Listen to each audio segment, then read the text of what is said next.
Le voyage que nous avons entrepris n'est pas un voyage historique. C'est un voyage d'après les on-dit, les souvenirs et les nostalgies des témoins de cette histoire. C'est par des chemins sinueux que nous sommes partis sur les pas de Ramón Mercader. De sa naissance à Barcelone jusqu'à sa mort à Cuba, en passant par son incroyable geste de Mexico, où armé d'un piolet, il assassina Léon Trotsky. Mais ce qui nous attendait, c'était un voyage à la Lewis Carroll, où l'on ne choisit pas ce qui nous arrive. Un voyage au fond du terrier des Mercader, et où les amis de cette famille d'espions vont nous raconter les secrets qu'ils ont gardés de génération en génération.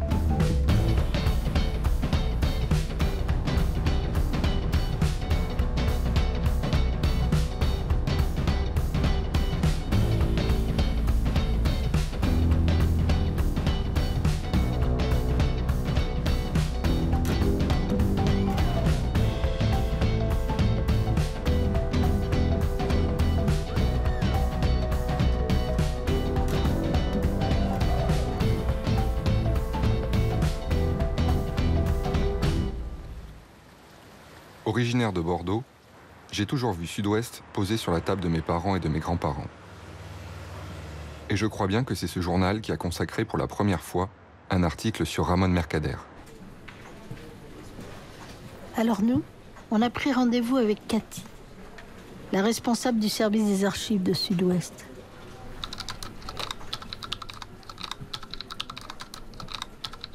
Cathy, si je vous demande Ramón Mercader. Ramón Mercader, alors, c'était qui Ramón Mercader? Je pense qu'on va chercher des choses plutôt anciennes, c'est ça? Ben oui, parce qu'il est mort, là. Il est mort, d'accord. Donc, les deux passions, le communisme et sa mère, les deux passions de l'homme qui assassina Léon Trotsky. C'est incroyable, donc c'est le meurtrier de Trotsky. Les psychiatres qui, 15 ans durant, étudièrent le comportement du meurtrier de Trotsky furent les premiers à comprendre que pour découvrir sa véritable identité, ses mobiles et ses mandants, il fallait retrouver sa mère. Voilà, donc c'est toujours pareil, la mère. Donc sa mère, c'était Caridad Mercader del Rio, ex-agent du NKVD. Alors donc, cette dame, sa maman, donc sa mère, donc a eu plusieurs enfants, elle a eu 5 enfants. Ramón, donc l'aîné... Et il s'appelle comment, dans votre article? Alors donc, on l'appelait Jacques Mornard, originaire de Belgique, donc ça, visiblement, c'est son prête-nom. Est-ce qu'il avait rêvé de passer pour un héros aux yeux de cette passionnariat catalane? Personne ne le sait encore. Donc voilà, c'est une famille quand même très intéressante, hein, ces Mercader. Cet article nous explique comment Trotsky, un des principaux acteurs de la révolution bolchevique, a été banni du RSS après la mort de Lénine. C'est par un jeu de pouvoir implacable que Staline va chasser et pourchasser Trotsky jusqu'à ordonner son assassinat en 1940. Mais pourquoi avoir choisi Mercader comme bourreau?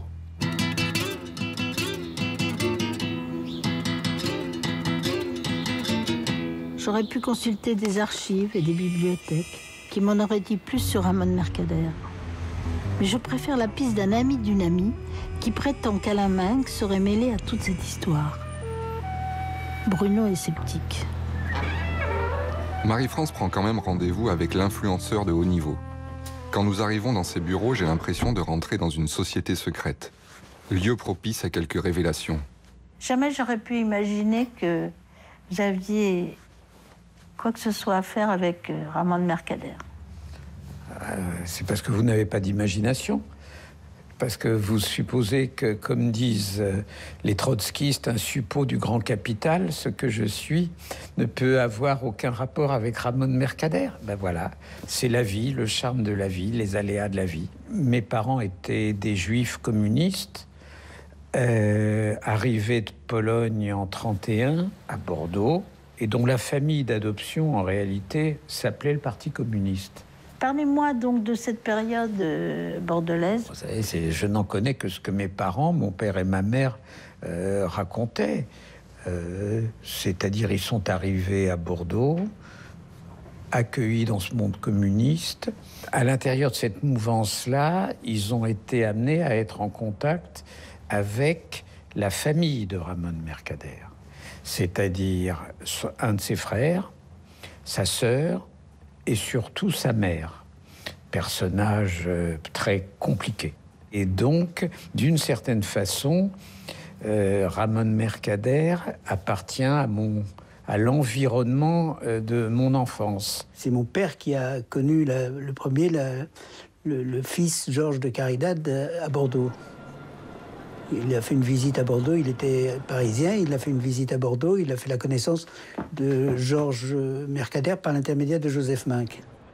Une partie de cette histoire est racontée dans le livre de Joseph Minck, le père d'Alain. Comment, dans les années 30, plusieurs familles d'intellectuels polonais et militants communistes qui se sont connus pendant leurs études à Bordeaux resteront amis pour la vie. Et moi, tout d'un coup, j'imagine le jeune Minck, étudiant en fac de médecine à Bordeaux. Alain Minck est amusé par la façon dont on veut remonter le temps. Il nous donne le téléphone de Gregorio Luri, qui vit à Barcelone et qui a étudié pendant 15 ans la vie des Mercader. Nous avons quitté la France pour rejoindre la capitale catalane. Nous avons rendez-vous à l'hôtel Ritz avec Gregorio Luri, qui nous donne avant toute chose des nouvelles d'Alain Minck.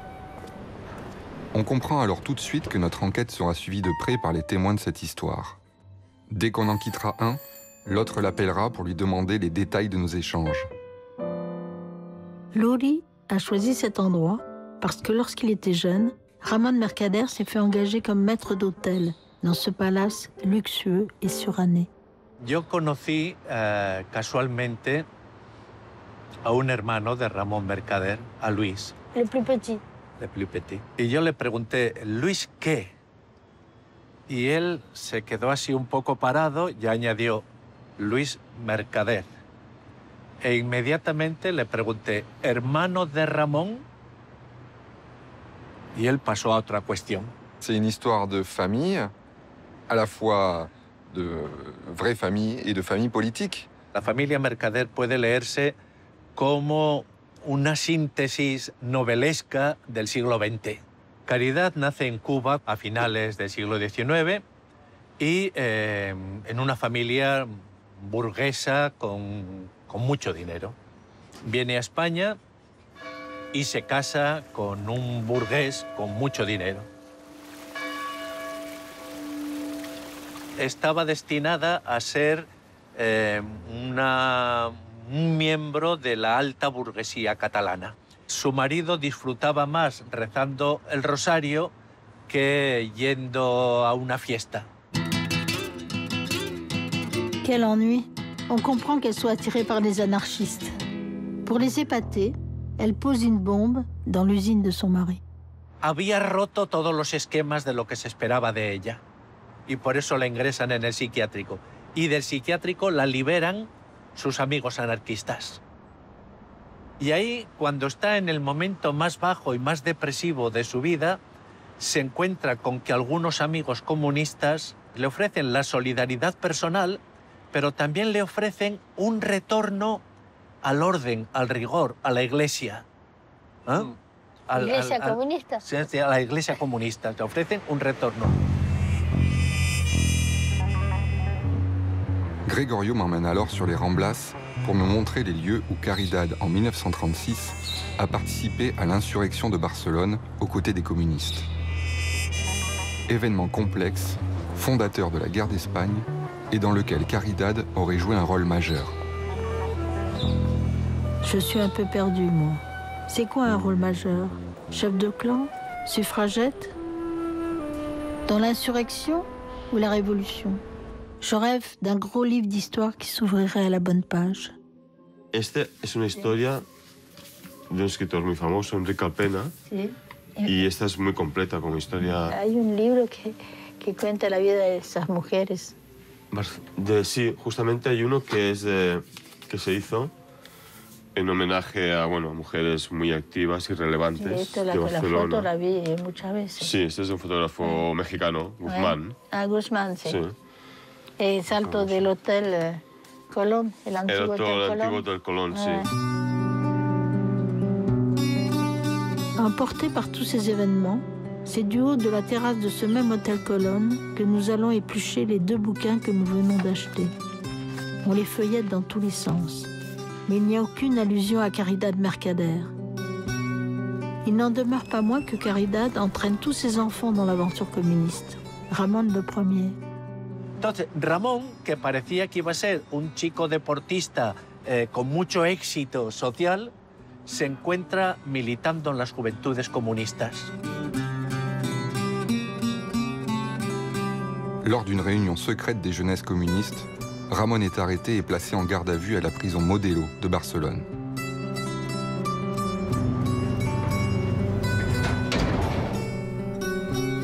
On prend son identité et ses empreintes digitales. C'est la première et dernière fois que la justice et le monde carcéral entendra parler de Ramón Mercader sous son vrai nom. Ramón, que sabe francés, sabe inglés, tiene una presencia extraordinaria y es encantador, se le dice que vaya, que abandone la guerra, que abandone el frente. C'est un nommé Ettingen, responsable des services secrets soviétiques à Barcelone et intime de Caridad, qui recrute Ramón. Il devient alors agent du KGB.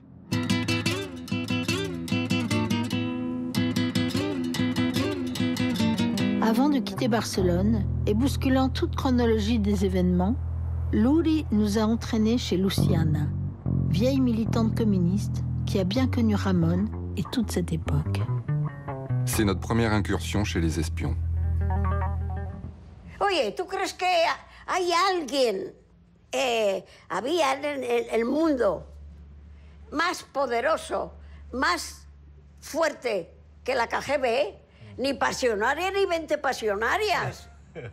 Lo que dice la KGB, eso es lo que se hace. Sí, y no se discute. No hace falta pensar. La KGB piensa por ti. Tú no tienes que pensar. Ramón arrive à Paris en l'été 39. Il est irrésistible.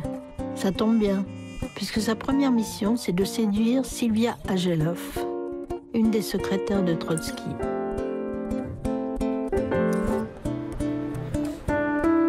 Lors de son séjour parisien, Sylvia habite un petit hôtel à Saint-Germain-des-Prés. Ramón, sous l'identité de Jacques Mornard, journaliste sportif, fils d'un richissime diplomate belge, va la transporter d'une rive à l'autre. L'argent du KGB coulant à flot, tous les deux s'installent au Ritz. Et ils fréquentent tous les endroits à la mode de l'époque.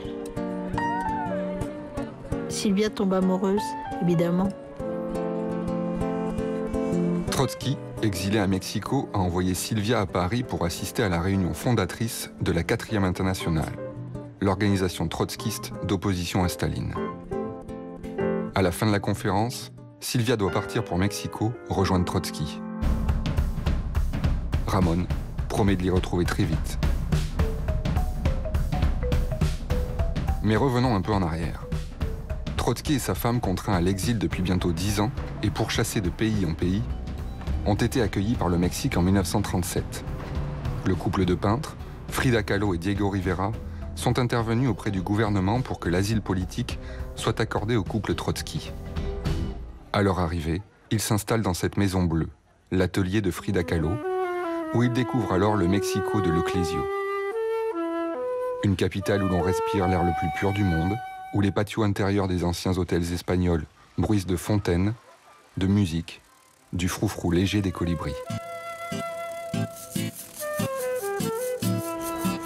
Mais longtemps après, quand on arrive à Mexico, on a du mal à imaginer cette vie de bohème dans ce qui est devenu le musée le plus visité du Mexique.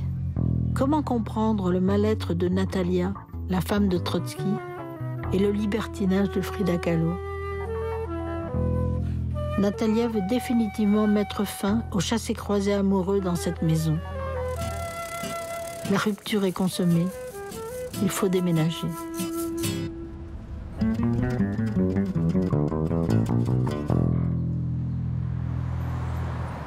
Ils s'installent non loin d'ici, à quelques arbres et quelques blocs, rue de Vienne.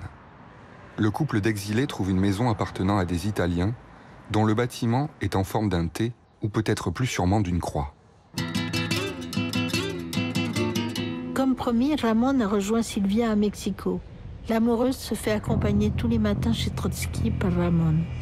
Ah non, pardon, par Jacques Mornard. Ah non, non, repardon. Ramon s'appelle maintenant Frank Jackson. Et Sylvia ne s'en étonne même pas. Un jour, Trotsky, habitué à sa présence à la porte de la forteresse et donnant à manger à ses lapins, invite Ramon à prendre le thé dans son bureau et en fait ainsi un familier de sa maison. On décide de s'installer dans ce quartier paisible de Coyoacán où tout va se passer. En ce printemps 1940, l'étau se resserre autour de Trotsky. El primer atentado contra Trotsky, un atentado serio, es el que dirige el muralista Siqueiros. Tenía todos los elementos a su favor. Incluso contaba con colaboradores entre los ayudantes de Trotsky que estaban en el interior de la casa. Entraron cargados de armas, pero más cargados de tequila. Le 24 mai 1940, une vingtaine d'assaillants armés jusqu'aux dents rentrent chez Trotsky. Ils lancent des bombes et vident leurs chargeurs. Mais personne ne va vérifier si Trotsky est mort, alors qu'il est indemne sous son lit. Incroyable. Comment autant de trous dans les murs ne provoquent ni mort ni blessure? Mauvais scénario ou action truquée? La solution est peut-être aux archives de la ville. En effet, les documents des services secrets mexicains concernant toute cette histoire ont été déclassifiés depuis peu. Esta es la portada del Departamento del Distrito Federal, la Jefatura de Policía, y la dependencia es el Servicio Secreto.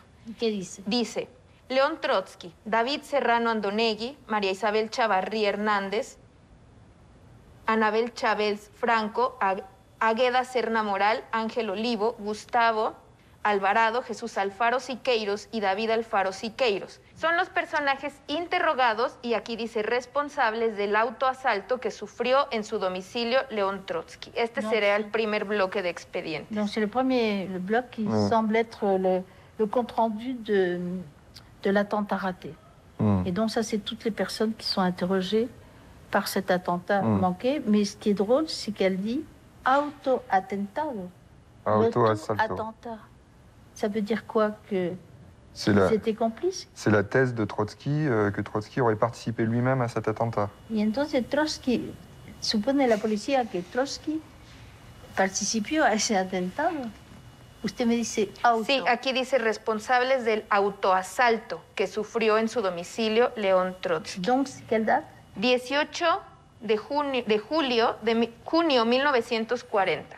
Donc c'est le 18 juillet 1900. Juin. 18 juin. Non, junio, oui. 18 Junio. Juin. Vous parlez espagnol, très bien. Es absolutamente surrealista, pero falla. Y no solamente falla, sino que el fallo de Siqueiros le permite a Trotsky, con dinero de sus aliados, de sus militares y sus amigos en Estados Unidos, fortificar su casa y mantener a todo el mundo en alerta. La orden imperiosa de Stalin, hay que acabar con Trotsky. Un ordre est un ordre. Alors Ramon va prendre la décision qui s'impose. Lo haré, je le ferai. Le 20 août 1940, Ramon rejoint Caridad et le général Ettingen, jamais bien loin, dans un local au numéro 55 de la rue Dinamarca, probablement pour régler les derniers détails de leur funeste plan. Caridad lui donne sa bénédiction politique et décide de le suivre pour le récupérer à la sortie du forfait, en toute discrétion. En fin d'après-midi, Ramon est reçu par Trotsky dans le jardin de sa maison. Trotsky l'invite alors dans son bureau pour lire un texte de celui qu'il croit être un nouveau converti à sa cause. Él estaba sentado ahí leyendo el artículo. Y Trotsky no tuvo la idea de darse vuelta para ver dónde estaba. Estuvieron aquí un minuto y medio. Dentro de su ropa, Jackson tenía las armas. Golpeó a Trotsky por la espalda y la herida fue muy profunda. Donc il était là, apparemment. Il lui a donné un grand coup sans s'apercevoir que le piolet était à l'envers. Lo que pasa que él con el piolet no acabó. con Trotsky. Ese fue el problema. Claro. Pero si hubiera acabado, ya está el asunto. Exactamente. Pero como él todavía gritó y vino la guardia y todo aquello, pues claro, fue un fallo. Trotsky assassiné comme on assassine un délinquant entre mafiosos à Marseille, ça ne fait pas un événement historique. Le piolet, ça donne une intensité dramatique. Ça a un côté super shakespearien. Bon. Et donc, pourquoi ? Il n'y a pas de réponse. Personne n'a la réponse. La réponse, elle est peut-être dans les archives du KGB, auxquelles, évidemment, personne n'a et n'aura accès, puisque la Russie d'aujourd'hui est gouvernée par les enfants du KGB, les petits-enfants du KGB. C'est très étrange, tout ça. Dice, informe relacionado con la muerte del señor León Trotsky, que hoy a las 21 horas se presentó en este laboratorio el ciudadano jefe de grupo de los servicios secretos, Andrés Medina, quien me dijo que por orden del ciudadano jefe de la policía me trasladara con él a la casa número 19 de la calle de Viena, Coyoacán, casa habitación del señor León Trotsky. Entrando por la puerta principal de la casa y con dirección hacia la derecha, por este lugar y hacia la izquierda se encuentra el comedor. En el piso, en un espacio comprendido entre unas cómodas y la mesa, hay un gran charco de sangre, informándoseme que en este lugar había caído el señor Trotsky. En esta pieza comedor, hacia el lado poniente, se encuentran dos puertas, comunicando la del ángulo suroeste con la pieza del trabajo del señor Trotsky, en la que encontré unos anteojos de armazón de metal blanco, tintos de sangre, que estos pertenecían a un sujeto llamado Frank Jackson, y en el suelo, junto al asiento de esta, en el piso de la pieza, encontré un impermeable inglés. Tenemos esta fotografía. A ver. Ah. Ah oui, c'est la scène du crime, ça. Oui. Oh là là. Donc c'est de son bureau. Son Il a bureau. un dispatch. C'est incroyable. Les gardes, alertés par le cri de Trotsky, maîtrisent brutalement Ramon, lui assénant des coups de crosse de revolver sur la tête. S'ensuivent arrestation et reconstitution. C'est finalement sous le nom de Jacques Mornard qu'il est condamné à la peine maximale de 20 ans d'emprisonnement à la prison de Lecumberri. Il n'avouera jamais sa réelle identité, ni pour qui il travaillait. Dentro de la cárcel, él tenía sus gorilas que lo protegían dentro de la cárcel. A Ramón no le tocaba a nadie porque él como persona era una persona muy asequible, sencilla, buena persona, yo lo sé. À la prison de Lecumberri, il donne des leçons aux analphabètes, s'occupe de la radio et de la salle de cinéma. Roquel y est une visiteuse de prison. Il la rencontre et l'épouse très vite. Après l'arrestation de Ramon, Caridad a fui le Mexique et rejoint son fils Georges à Paris. Elle habite rue Rennequin et alors que personne ne connaît la véritable identité de l'assassin de Trotsky, elle garde avec elle son terrible secret, qu'elle ne partage qu'avec ses amis rencontrés à Bordeaux, les parents d'Alain Minck et de Jean-Michel Cantor. Pourquoi Caridad Mercader, vous l'appeliez votre grand-mère? Abuela, oui. Parce qu'elle avait remplacé ma grand-mère paternelle qui avait disparu dans des circonstances dramatiques en Pologne. Donc j'avais pas de grands-parents. Donc elle a un peu joué un rôle de grand-mère. La première fois que vous l'avez vue, vous aviez quel âge? J'étais très jeune. Hein.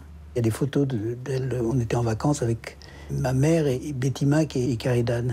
Elle a été très proche de ma sœur aînée. Elle était très proche de mes parents et venait déjeuner chez mes parents une fois par semaine. Et donc, j'ai vécu un peu dans cet univers-là. J'ai beaucoup de souvenirs physiques. Parce qu'elle m'offrait des pullovers qui sentaient la gauloise, puisqu'elle fumait des gauloises tout le temps.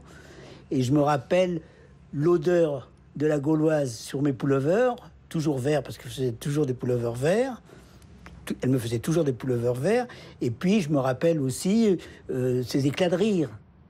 Elle riait aux éclats, elle buvait, elle parlait fort et elle ne supportait pas la contradiction. C'est infernal quand même, ces deux familles, ces trois familles qui sont presque intimes. L'amitié, c'était une amitié politique pour les émigrés polonais qui étaient tous d'extrême gauche. Et donc là, à cette époque-là, vous dites que vous avez 12-13 ans, mais Ramon, il y a longtemps qu'il a assassiné Trotsky, il est en prison, personne ne parle de ça. Caridad n'a jamais parlé, sauf exceptionnellement, de son passé. Sans doute parce qu'elle avait tout de même du mal à supporter l'idée de son fils en prison, tout de même. Donc c'était un tabou ou un secret entre vous? Non, c'était pas un tabou, puisque moi, j'étais pas au courant. Et mes parents devaient certainement être au courant, mais par amitié, si vous voulez, des sujets qu'on n'abordait pas. Mais après, vaguement, tout ça, je savais à peine qui était qui, hein. J'étais enfant. Puis après, j'ai trouvé ça assez pittoresque, en effet, de connaître la mère de l'assassin de Trotsky, surtout quand j'ai jamais été trotskiste. Et c'était quoi la relation de la mère et du fils? Je pense qu'il y a dans tout ça, il y a des zones de mystère qui resteront de mystère. Es cierto que siempre tuvo un poder extraordinario sobre sus hijos. Es cierto también que aquellos hombres tan duros que eran sus hijos, delante de su madre temblaban. Pero lo que no es menos cierto es que se querían de una manera muy especial, pero se querían. Hay que pensar también un poco en ella como madre. Una madre va a enviar a su hijo a la boca al lobo. Una madre se lo pensaría mucho para decirle que cometiera ese acto. Ça pouvait lui arriver, à titre tout à fait exceptionnel, qu'elle dise « c'est moi qui l'ai fait », en gueulant comme ça, parce qu'elle avait été provoquée par une déclaration d'un ami, d'un proche de la famille. Quand elle disait « c'est moi qui l'ai fait », elle parlait de quoi? Elle assumait, c'était une manière d'assumer le geste de son fils, quoi. C'était une manière de prendre la responsabilité. L'anonymat de Caridad va prendre fin le 6 mai 1960 à la libération de Ramon, lorsque sa réelle identité est dévoilée. Les journalistes la traquent. Elle est obligée de se réfugier chez les Cantors. À certaines périodes, elle est venue habiter chez nous pour se protéger des hordes de journalistes qui ont été jusqu'à même casser la porte de cet appartement pour rentrer chez elle à l'époque où Ramon était libéré. Donc c'était dans les années 60, c'était l'été, le printemps et l'été 60. Donc c'est là que je me suis rendu compte de son rôle historique, puisqu'elle est venue se réfugier chez nous. Les portes de Lecumberri vont s'ouvrir, mais avec Ramon, rien n'est simple. Si on s'en réfère à la lettre qu'il envoie le 28 mars 1960 au gouvernement mexicain. Moi, sous-signé Jacques Mornard, de nationalité tchécoslovaque, emprisonné au pénitencier du district fédéral, déclare n'avoir aucune objection à être remis aux autorités tchécoslovaques en vue de ma libération. C'est flanqué de 2 diplomates tchèques qui l'embarquent sur le vol 465 de la Cuban Airlines. Il ne restera que 72 heures à La Havane, le temps d'embarquer sur un cargo à destination de l'URSS. Staline est mort depuis longtemps et à part quelques membres du Parti communiste, personne n'a entendu parler de Ramon Mercader. Pourtant, les Russes lui remettent la médaille du héros de la nation. C'est lors de ces périodes de quelques semaines à Moscou que j'ai croisé Raymond 2 jours. On a dîné ensemble. Donc j'ai eu l'occasion de voir le bonhomme avec sa stature, le fait qu'il avait suffisamment d'une petite étoile à la boutonnière qui faisait que quand il rentrait dans un restaurant ou dans un magasin, les gens faisaient un effort pour le servir comme il demandait. À Moscou, il dirige alors un groupe d'historiens chargé d'écrire les 5 tomes de la collection Guerre et Révolution en Espagne. El Mercader lo que hacía un trabajo muy importante para el equipo. Es el que más trabajaba, porque él conseguía todos los materiales de todos los archivos. Lo conseguía él y solo él. Entonces, el Ramón, el mercader, hacía ese trabajo tan importante.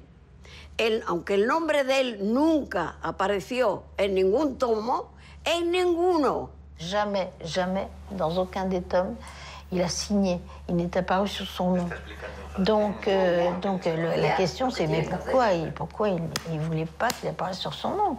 A ver, eso es el Partido Comunista de España, en Moscú. Entonces, si una persona cometió un crimen, mató a Trotsky, al Partido Comunista no le interesa lucir a ese personaje. Entonces él está tapado. Le aprovechan, pero tapadito, tapadito. Ils l'ont mis dans un placard, et il le sait. Il s'ennuie. Et même si sa mère vient lui rendre visite, même si sa femme Roquelia est avec lui, même si ses frères sont venus le rejoindre, il veut partir.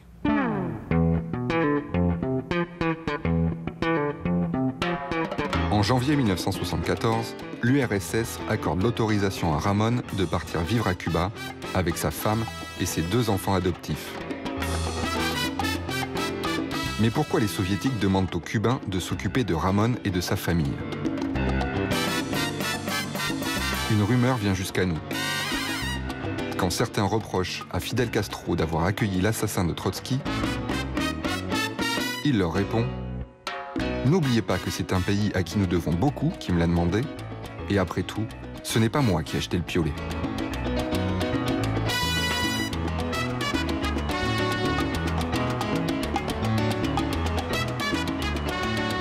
Mais nous, quand on arrive à La Havane, on nous affirme qu'il n'y a plus de traces de la maison de Ramón.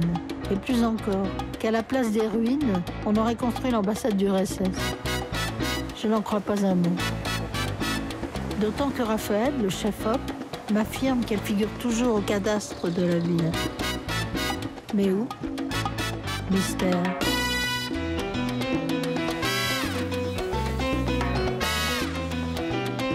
Nous décidons de rencontrer un ami de Fidel Castro, Manuel Pérez Paredes, l'ancien directeur de l'ICAIC, la célèbre école de cinéma, pour essayer de démêler le faux du vrai. Mercader tenía la necesidad personal de salir de la Unión Soviética. Sí. ¿Y por qué? Lo que yo interpreto es que él estaba mal de salud, no se sentía bien allá, Sí. y él no podía ir a España. No, ya sé. Franco estaba vivo Estaba todavía, Franco, claro. nunca le hubieran dado entrada en España. Y entonces el lugar más cercano, Era Cuba. culturalmente y climáticamente, era Cuba. Est-ce que les Cubains savaient que Ramón Mercader était à Cuba? No, no sabía. Lo sabían los que tenían que atenderlo, pero Mercader no es un personaje. Donc seuls ses domestiques savaient qu'il était là, mais Mercader n'était pas un personnage. Salvo para especialistas. En 1986 tuvimos una reunión con Fidel. Éramos 15 latinoamericanos. Yo no sé cómo salió el tema Ramón Mercader. Alguien me habló de Trotsky y por Trotsky se llegó a Mercader. Y entonces Fidel comentó que él lamentaba no haber podido conversar con calma con Ramón Mercader, porque él sabía que estaba aquí y se había hecho el propósito de conversar con Ramón Mercader. Pero no vino así con la operación del Espíritu Santo. No, claro, pero el hecho de que él, que Fidel haya tomado alguna decisión con relación a Mercader, no quiere decir que Fidel después lo viera. Claro. Fidel tenía el plan de hablar con él. Et pourquoi c'est resté un secret aussi longtemps? Es que yo tengo la impresión que no se asume como secreto. Se asume como esas cosas discretas que no hay por qué divulgarlas, pero no son secretas. Yo tengo la impresión, yo tengo 82 años, que para desentrañar estas cosas, si no te metes en esa época, no entiendes nada y todo te puede parecer absurdo. Y no lo era. Une époque bien discrète, certainement. Mais nous aussi, on a peut-être été un peu discrets. On ne vous a pas tout dit.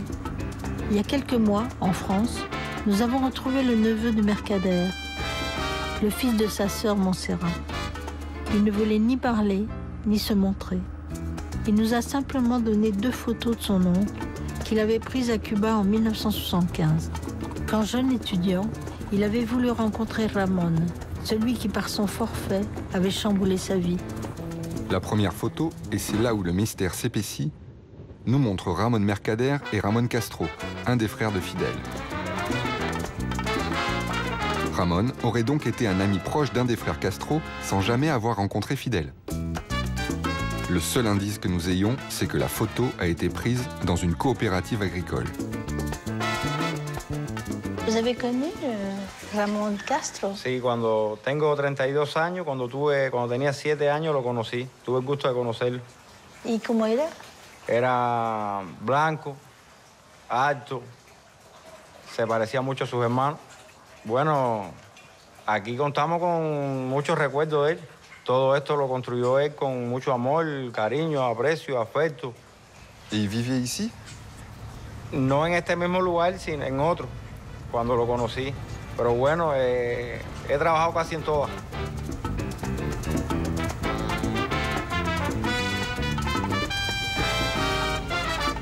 Arrivé devant la maison de Ramón Castro, porte fermée.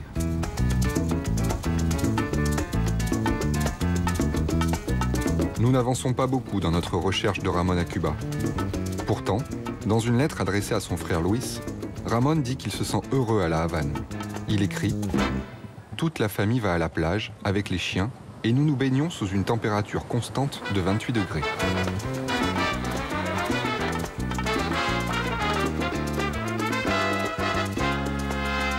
Gregorio Lurín, dans sa biographie, parle aussi des lévriers russes de Mercader.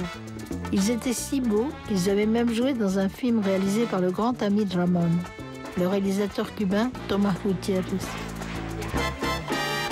Ramón, por amor de Dios, Ramón, de madre no hay más que una.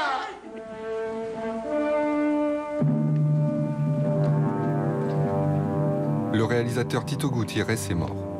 Mais sa femme, la comédienne Mirta Ibarra, accepte de nous recevoir pour confirmer l'incroyable amitié entre Ramón et son mari. Mirta Ibarra est une immense actrice. On ne peut l'oublier en héroïne de Fresa y Chocolate, un film connu en France, je crois.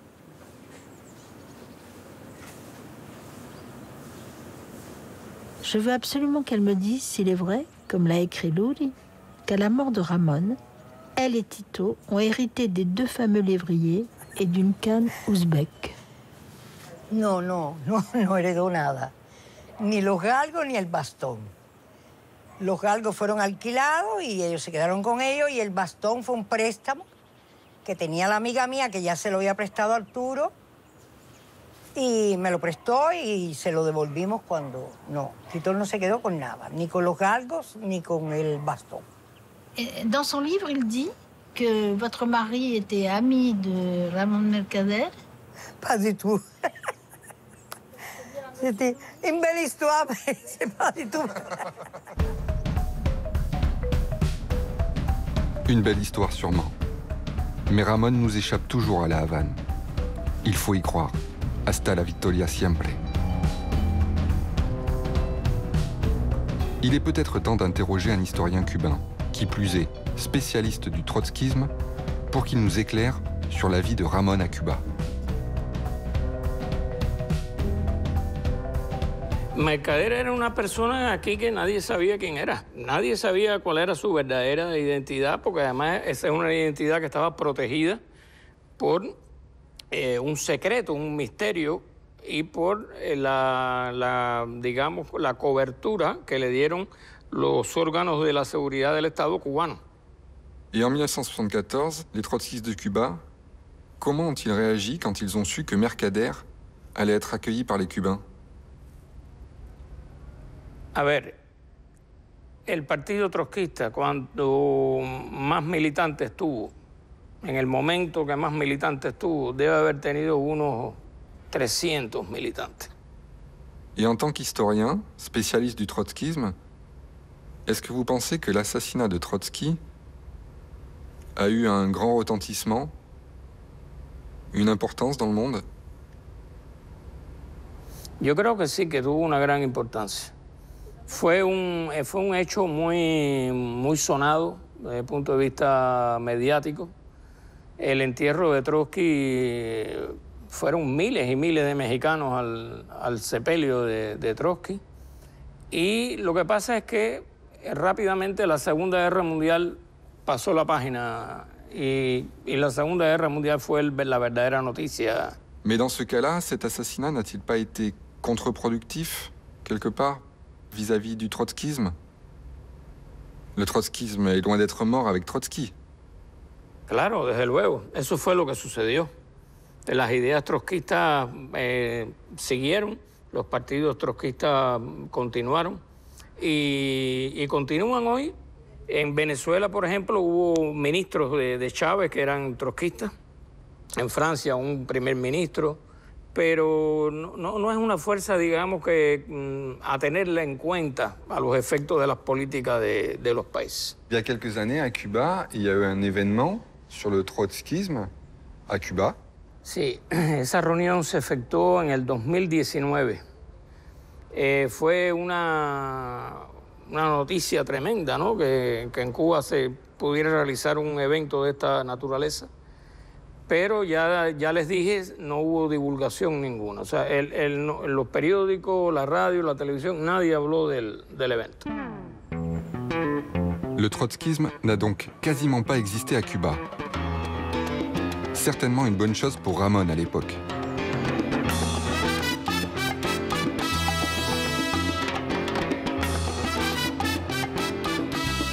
Ce que l'on finit par apprendre, c'est que le gouvernement lui a trouvé une couverture. Un emploi au ministère de l'Intérieur. Et ironie de l'histoire, sur un sujet qu'il connaît bien, la réinsertion des prisonniers. La chance va peut-être enfin commencer à tourner pour nous. On nous promet de rencontrer quelqu'un qui aurait travaillé avec Ramón quand il était conseiller auprès du ministère. Et c'est dans le mythique hôtel El Nacional que nous allons faire la connaissance du colonel Sistas, collègue de bureau de Ramón.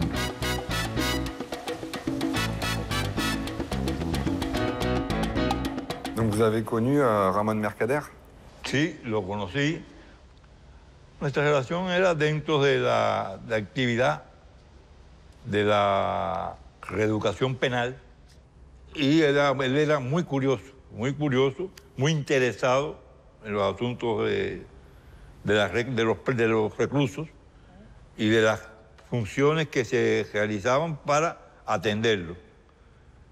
Inclusive, en ocasiones lo acompañé a provincia, a distintas regiones, para que conociera la realidad existente en estos lugares.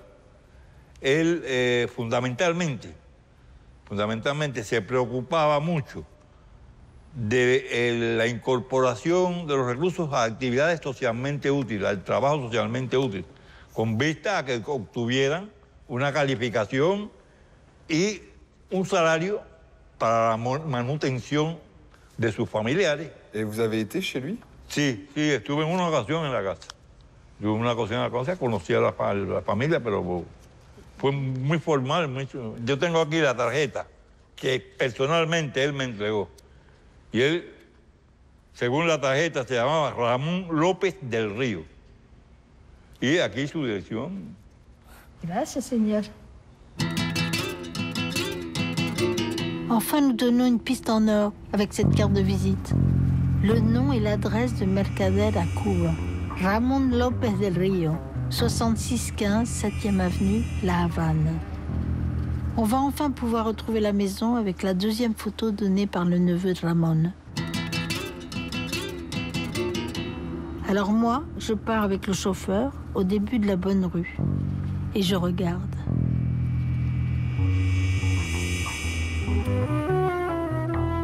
Tandis que Bruno, à l'autre bout de la rue, fait la même chose avec son GPS. On va bien trouver quand même. Alors voilà, doucement, les maisons défilent. Ah, attention, stop.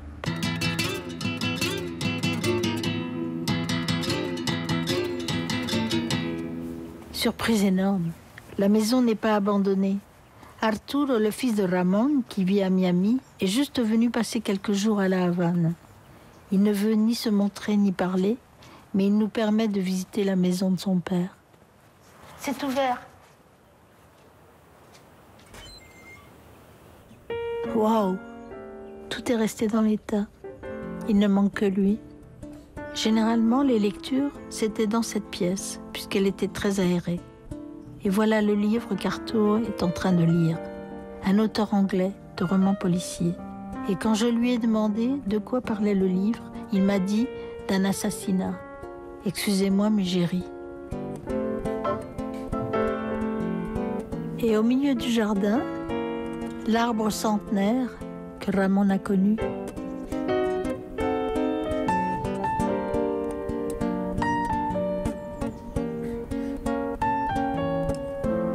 Donc là, c'était le bar où les hommes de la maison prenaient l'apéritif. C'est-à-dire Ramon et son fils.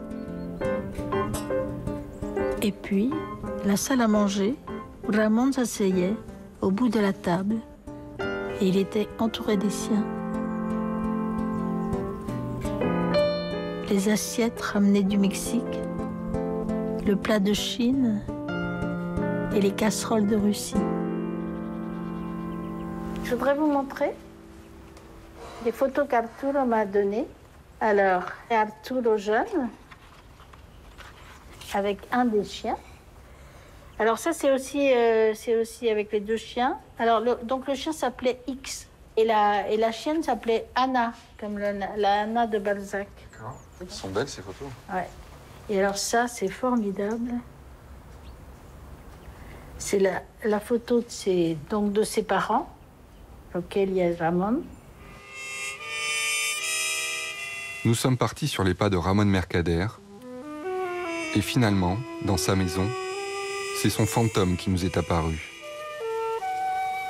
Étrange impression. Il est temps de remonter à la surface.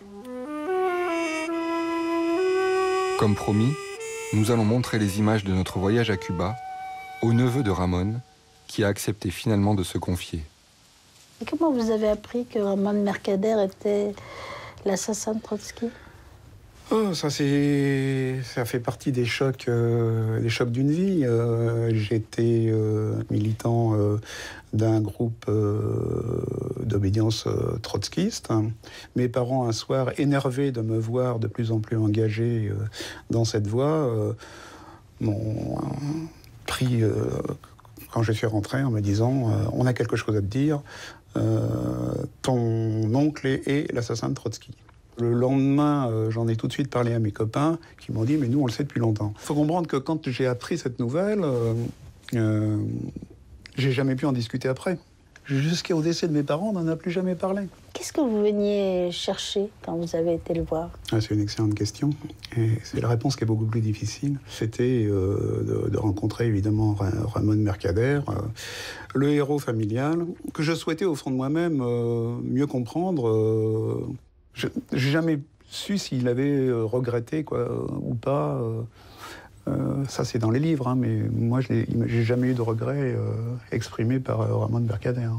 Vous parliez de sa mère, de Caridad? Ah oui, bien sûr. Et je pense qu'il lui en voulait beaucoup, parce que c'est quand même un peu beaucoup à cause d'elle qu'il a commis cet acte. Hein, donc, Vous pensez qu'elle l'a instrumentalisé? Bien sûr.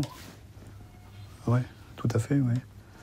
On pourrait dire dans un premier temps qu'il a été victime de l'emprise de sa mère, victime du système stalinien mis en place dans les années 30.